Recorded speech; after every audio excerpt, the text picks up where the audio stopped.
Welcome to Khanversations. I'm Muqtedar, your host, and today I have with me the distinguished diplomat, Ambassador Talmiz Ahmad, who has been India's ambassador to Saudi Arabia, to the United Arab Emirates. He's also been the ambassador to Oman.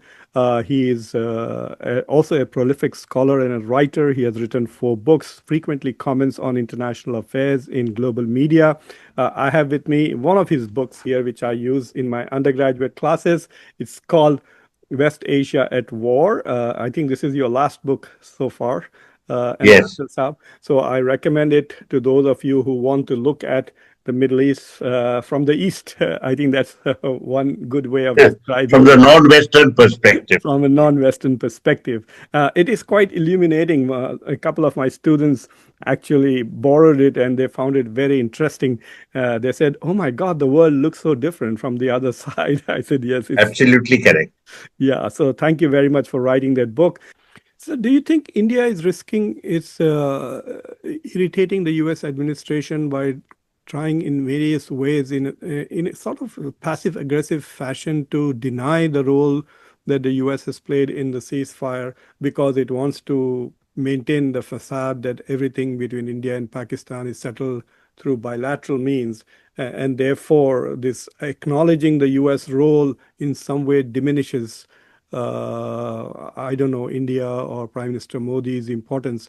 Do you think that there is a risk there because Trump keeps saying it again and again, and then immediately we hear somebody, either the spokesperson of the Ministry of External Affairs or others, indirectly not calling him a liar, but implying that that is not true? This has become a niggling irritant. We are dealing with a phenomenon called Donald Trump. Donald Trump does not abide by normal rules of international interaction. He is the master of his own verbosity and his own rhetoric. And he does what he feels he should do. Now, as you know, this is a sensitive matter. It's a sensitive matter as far as India is concerned because no Indian leader likes to be seen that he was pressurized into ceasefire by some third party. It should be his own sovereign decision. And normally this passes. We are aware that Pakistan, up to now, what we have said, the narrative that we've had in India is that the United States intervened to, in the case of Kargil, they want Pakistan to withdraw and end conflict. In the case of Parliament, they did not want it to escalate. But all of this was done behind the scenes. The Americans at that stage did not speak in public about the counseling that they had done behind the scenes as diplomats. As you know, many diplomatic interactions take place, which we very rarely speak about. And this could have been the same thing. After all, Vance and Rubio talking to people is part of the pattern of what Americans have done before. But this is the first time that you find Donald Trump taking full credit. You see, Donald Trump, as I said, firstly, there is this personality of Donald Trump. He's a unique person, and any attempt to quote unquote understand him will fail.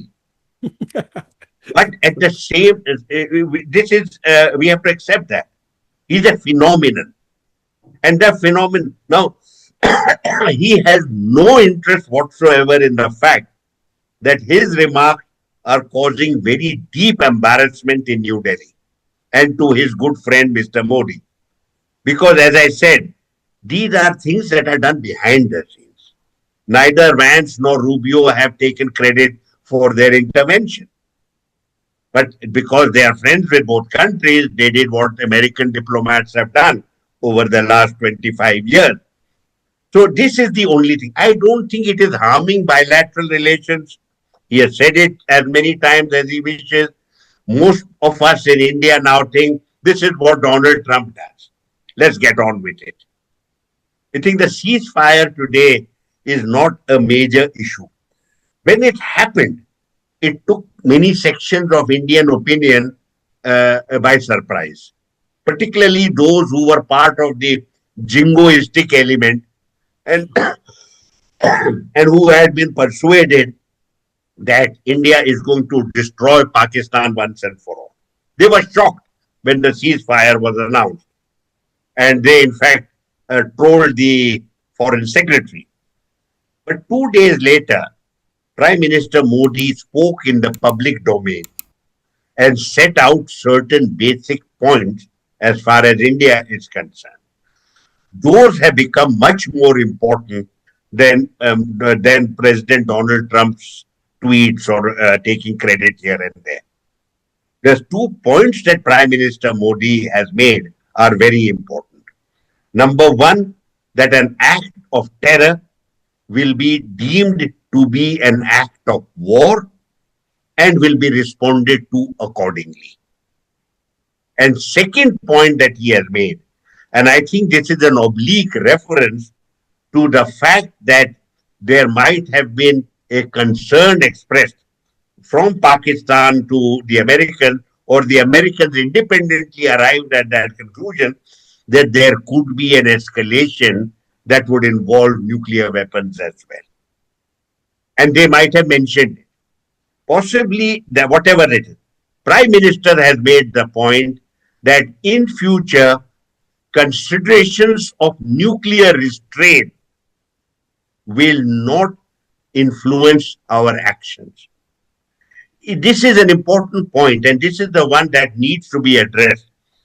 Up to now, why we have had this constant issue, and I have mentioned to you all the episodes from 1999 onward, Pakistan denies that heinous act of violence that initiates everything. There is not a single event in these encounters over 25 years which India has initiated. All of these, the Kargil war, the attack on Parliament, the attack on Mumbai, the attack at Uri and Pathankot, the attack at Pulwama, all of these are attacks by Pakistani-sponsored terrorists who have been acting with impunity for so long. And that is what Pakistan denies. Now the narrative begins for India with this act. For Pakistan, it begins with the initiation of military action by India. So we are on different wavelengths. India would like to be finite. That is why we focus so much on terrorism. That terrorism is the one act that initiates the conflict, initiates the distress. And when you look at what happened at Pahalgam, 26 men killed on the basis entirely of their religion in front of their women, and there are women who are then seen as bereft, which is why we call this Operation Sindoor. Similarly, if you go back to the Mumbai attack, a heinous attack, a wanton attack, ordinary people killed at the railway station, people killed at the Taj Hotel and the hotel set on fire, people killed at the Trident Hotel, people killed at the Leopold Cafe, very innocent people killed at the Jewish home. All of these are the start of tension and conflict. And unless you accept that, we can go nowhere. This is understood in the Gulf.